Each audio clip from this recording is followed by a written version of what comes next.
Assalamualaikum warahmatullahi wabarakatuh. Kepanggih malih kali pasudan wonten media pembelajaran bahasa Jawa bab geguritan kelas kaliwelas semester gasal. Monggo para siswa sami mirsani presentasi media pembelajaran bahasa Jawa samenika. Saderengipun ngancik wonten materi, para siswa sami mangertosi dene kompetensi dasar wonten materi bab geguritan menika. Menika sepisan menelaah teks geguritan nomor kalih menika menulis geguritan dan membacanya. Materi pasinaon wonten bab geguritan menika ingkang sepisan menika pangerten geguritan, nomor kalih menika ciri-ciri utawi titikan geguritan, nomor 3 menika unsur-unsur geguritan, nomor sekawan menika jenis geguritan, nomor gangsal menika terap-terapan utawi tahapan-tahapan nulis utawa gawe geguritan. Ingkang sepisan pangerten geguritan. Monggo Pak sami mirsani sami dipun semak pangerten geguritan.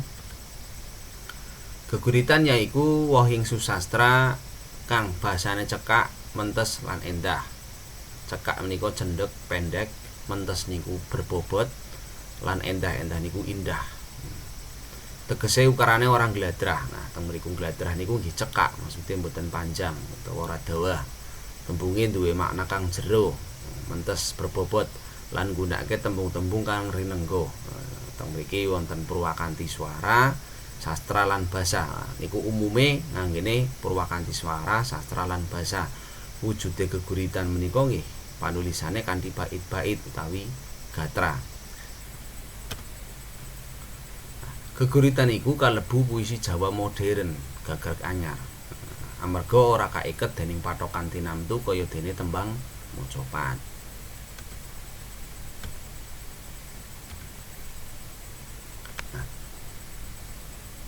Masyarakat Jawa menika wis kenal geguritan niku awit jaman kuna.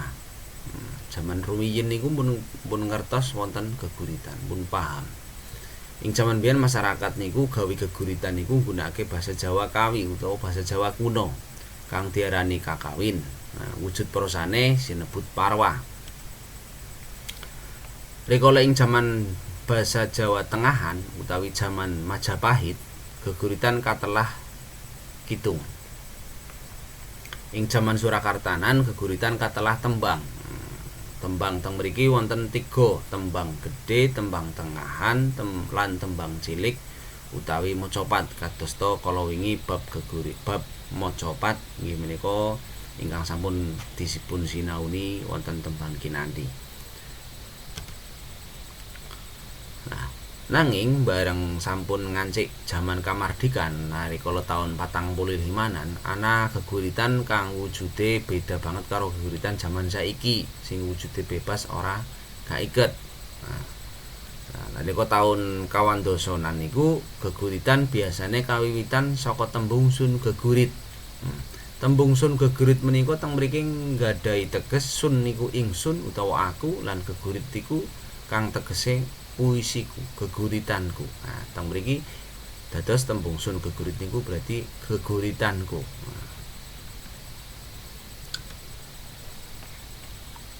Nah, sanesipun wonten panemu utawa pendapat menawa geguritan niku kalebu puisi bebas kang awujud tetembungan, ukara, unen-unen kang ora nganggo paugeran baku, nanging sing dipentingake endahe basa lan sastra. Dados bebas teng mriki. Niku pendapat.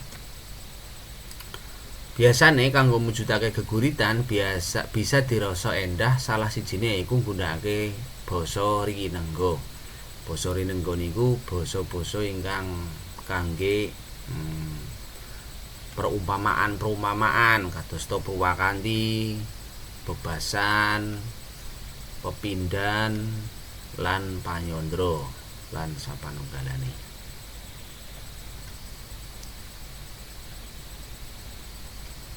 Geguritan kuwi apike dirungokake amarga miturut ahli sastra Roman Ingarden, geguritan iku ibarate kaya dene kue lapis. kang tegese yaiku saben gatra utawa larik iku lapis-lapis sing awujud bait. Nah, niku digambarake dening Romaning Ngarden niku geguritan kados kue lapis. Atau saben-saben lapis niku nggih larik-larike wonten bait utawi padha. Nanging benten malih nek miturut Rivater geguritan niku ibarat kaya dene kue donat, lapisan sepisan kue muni utawa suara. Mula ampike geguritan niku diwaca. Nah, bentenipun panemu antarane Roman ing Ngarden lan Rivater niku nggih sami kemawon. Namung teng mriki ingkang bentenaken niku Roman ing Ngarden niku tumrape geguritan niku dirungokake, dene miturut Rivater niku diwaca. Lajeng sakmenika sampun ngancik ingkang nomor kalih nggih menika ciri-ciri geguritan. Ciri-ciri geguritan ingkang nomor setunggal menika menawa gawe tetembung-tembung apik lan apik, endah lan pilihan. Terus menawi damel niku kedah ngangge tembung-tembung pilihan, tembung ingkang apik, tembung ingkang becik, indah, supados kadosta wau wonten pangertene niku boten gladrah, maknane jero lan endah bahasane. Nomor kalih, cacahe guru gatra, guru wilangan lan guru lagu ora kaiket paugeran utawa bebas. Teng mriki bebas niku nggih benten kalih tembang mocopat ingkang wonten patokane inggih menika guru gatra, guru lagu lan guru wilangan.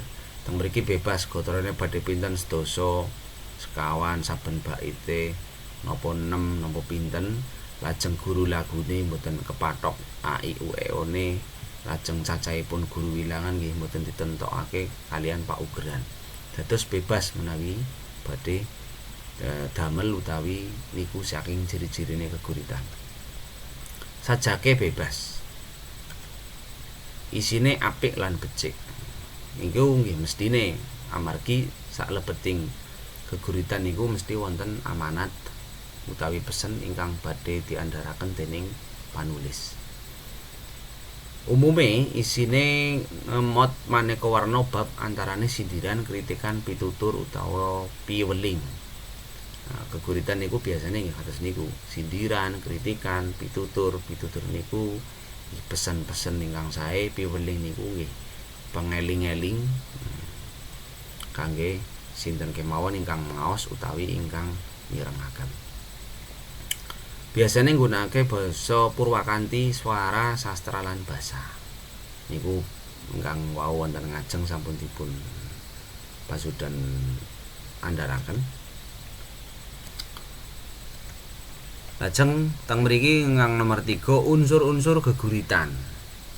Unsur-unsur geguritan kuwi kaperang dadi loro, yaiku unsur fisik lan unsur batin.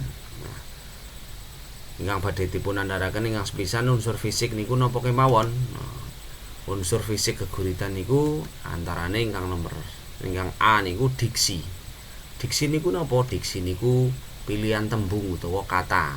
Nah, pilihan tembung niku kedah bener-bener dipilih supados mangke dados setunggaling geguritan ingkang endah, ingkang mentes berbobot.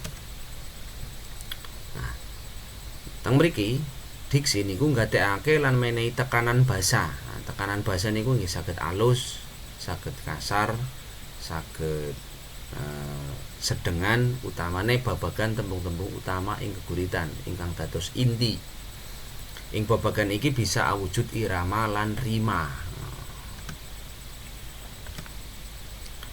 Ingkang B citraan. Citraan yaiku andharan saka panulis, panganggit utawa pangripta supaya gawe sengsem seneng marang pamaose.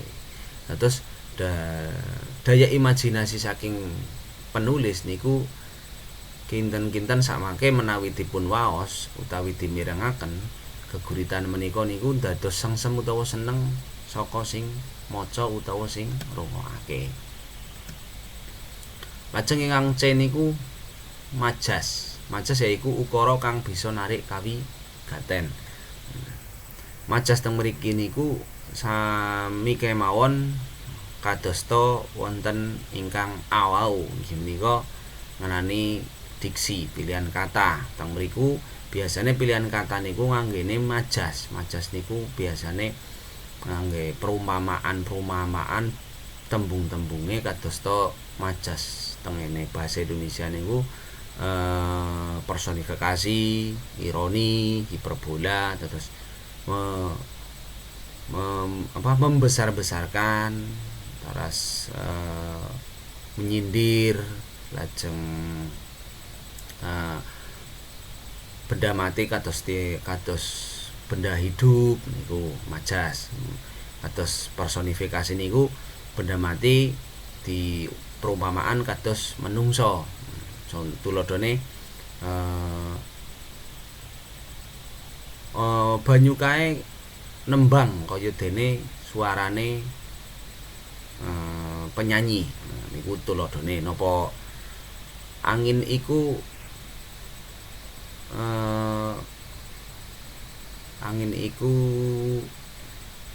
dadekake adem atiku, utawa godhong kae ngawe-awe, utawa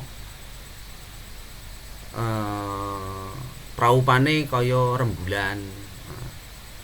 Niku ingkang kawastanan majas. Dados wujud ukaran niku mangkene saged kangge pilihan kata utawi diksi. Ingkang lajengipun D tipografi. Tipografi menika wujud geguritan. Wujud geguritan teng mriki maksude tegesipun niku carane nulis. Carane nulis kados wonten teng ngene tulodo ingkang sampun pasudan paringi teng mriku teng ngene presentasi niku wujudipun niku boten monoton, bait-baite lurus, nanging teng mriki saged didamel format kados napa sing niki, napa sing setunggale wau. Dados samangke formate anggenipun tipografi niku benten. Lajeng unsur batin geguritan. Ingkang nomor setunggal inggih menika tema. Yaiku gagasan pokok kang diandharake dening panulis, pangripta utawi panganggit lumantar geguritane. Tema kang kerep digunakake ing geguritan yaiku tema ketuhanan religius, tema kamanungsan, katresnan, patriotisme, perjuangan, urip kang gagal, alam, kritik sosial, keadilan, demokrasi lan kekadangan utawi persahabatan.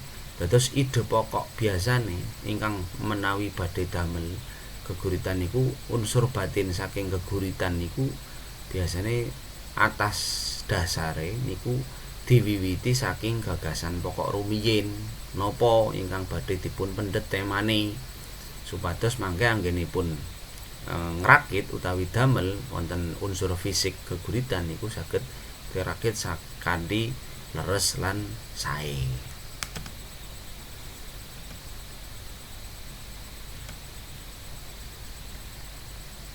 Lajeng ingkang nomor kalih menika rasa perasaan utawi rasa pangrasa. Rasa pangrasa kuwi andharan panulis kang kepengin nemtokake nulak, sarujuk utawa nyengkuyung tumrap rasa iku. Biasane niki antarane pemahaman saking penulis geguritan niku sarujuk kalih isine napa mboten. Sarujuk niku setuju, nolak niku mboten sesuai kalih ingkang ditemtokake dening rasa pangrasane. Misal ngenani bab kritik sosial, ora pas iki. Ora pas ngenani isine karo bab kritik.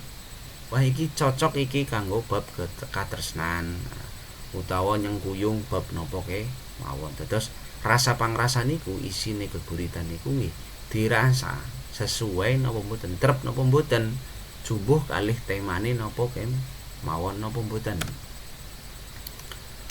Lajeng ingkang nomor 3 menika nada utawa irama. yaiku kajiwan pujangga nalika ngripta ngrakit utawa gawe geguritan. Nada njlentrehake sikep pangripta marang ngriptane, dadi kanthi nada tinamtu bisa nitik kepriye andharane pangripta. Teng mriki tegesipun menika dene tembung-tembung kang dipilih dening pangripta utawa pujangga damel geguritan iku bisa nitik saka tembunge. Tembunge iku ngenani bab emosi, bab ngrentes utawa sedih, bab seneng niku saged dititik saking bahasane, saking nadane anggenipun mangke diwaos. Lajeng nomor sekawan iku amanat. Yaiku pesen kang diandharake panulis geguritan lumantar seratan utawa tulisan karya geguritan. Dados teng salebeting geguritan niku wonten pesen ingkang badhe dipun andharaken dening panulis lumantar geguritane. Dados kedah disemak menawi wonten geguritan dipun waos utawi dipun mirengaken dening para siswa supados mangertos pesen ingkang badhe dipun andharaken dening panulis niku napa mawon. Lajengipun inggih menika jenis geguritan. Salebeting geguritan niku wonten jenis-jenise kang kedah dipun ngartosi lan kedah dipun pahami surasane. Nah, kados pasudan para siswa niku kedah ngertos napa kemawon jenis-jenis geguritan wonten jaman sakniki. Teng mriku saged dipun pahami kanthi surasane, kanthi isine. Isine napa niku wonten jenis-jenise. Yang sepisan inggih menika ode. Ode niku geguritan ingkang surasane ngemot pangalembana marang wong liya, negara apa dene kang dianggep leluhur. Pangalembana niku nggih, pangalembana niku ngenani bab supados nyengkuyung napa mawon. Lajeng himne geguritan pangalembana marang Gusti Kang Maha Kuasa niki ngenani bab curhatan utawi seratane saking panulis utawi pujangga sing curhat. Niku kan biasane sing ngarane geguritan niku isine kan curhat, pangalembana. Teng mriki nanging antarane hubungan universal antarane manungsa kalian Kang Maha Kuasa. C. Elegi geguritan kang surasane panalangsa. Geguritan iki njlentrehake sawijining bab kang nelangsa lan ngrujit ati. Elegi teng mriki biasane ngenani bab sing sedih, nelangsa. Bab-bab kang ngrujit ati, sing menyakiti hati. Nah, tumrap para siswa mestine sampun mangertosi kados menapa tuladhane pun sami mangertos. Kang D epigram geguritan kang surasane babagan piwulang-piwulang moral, nilai urip kang becik lan bener kang tinulis kanthi ringkes. Niki biasane teng mriki temane tema kemanusiaan. Piwulang-piwulang moral, nilai urip kang becik lan bener. Nah, niku pesan-pesan wonten salebeting geguritan ingkang jenis epigram. Lajeng satire. Satire niku geguritan kang surasane ngenyek kanthi kasar utawa sarkasme kang landhep utawa sinis tumrap sawijining bab kang ana ing madyaning bebrayan wonten ing masyarakat. Niki biasane temane tema kritik sosial, demokrasi. Nah, niku biasane nganggene bahasa-bahasa satire. Bahasa satire niku nggih ngenyek nanging ngangge bahasa utawi diksi pilihan tembunge ingkang nyindir ingkang sinis, landhep niku kan tajam, kritik tajam.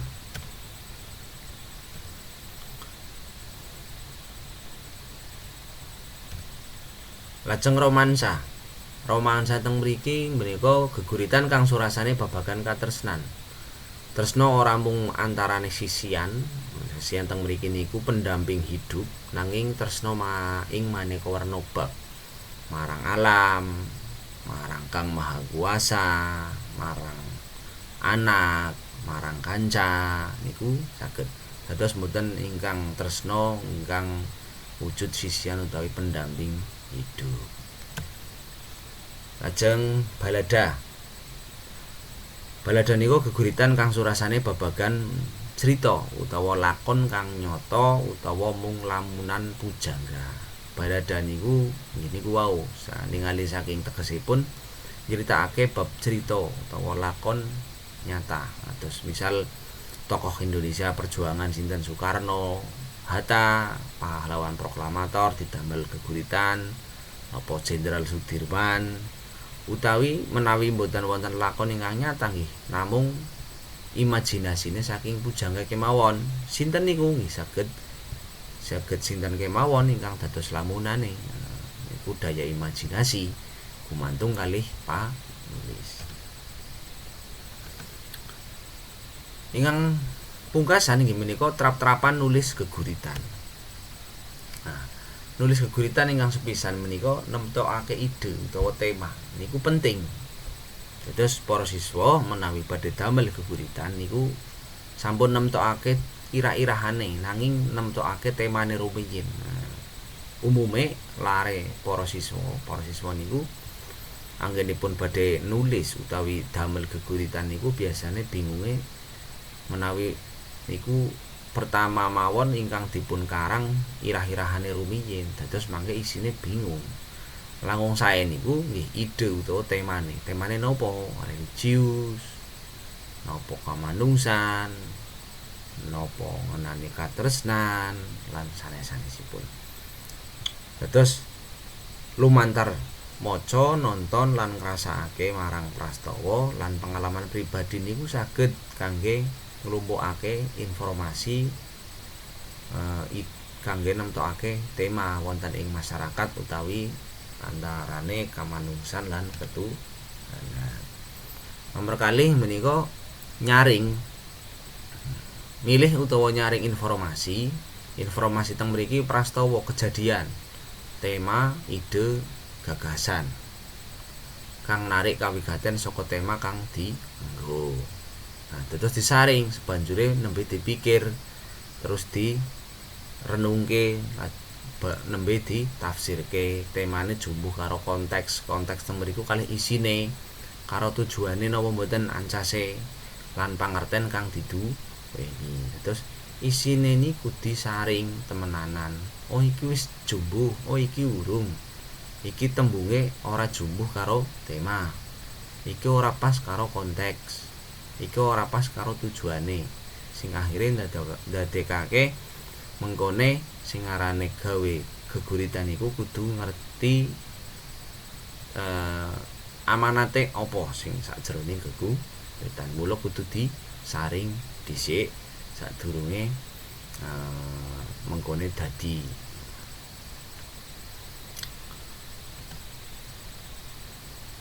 Nah, ingkang nomor 3, ngripta geguritan iku minangka proses utawa sebagai proses sing kudu ditindakake kanthi teliti, sepisan teliti, keloro awit panulisane butuhke kreativitas. Nek ora duwe imajinasi, ora duwe intuisi, rasa pangrasa utawa pengalaman lan keprigelan niku ya pinter cekatan nalikane kon gawe bisa senajan mung lamunan sak klerapan utawa sedelok iku bisa ndadekake sawijining sak bait geguritan iku nek ditindakake kanthi teliti awit nulise iku nek kreativitase ana ya berarti bisa gawe geguritan. Mula sing arane proses iku kudu bener-bener duwe keprigelan nemtokake tembunge lan ukarane supaya antarane tembung lan ukarane kang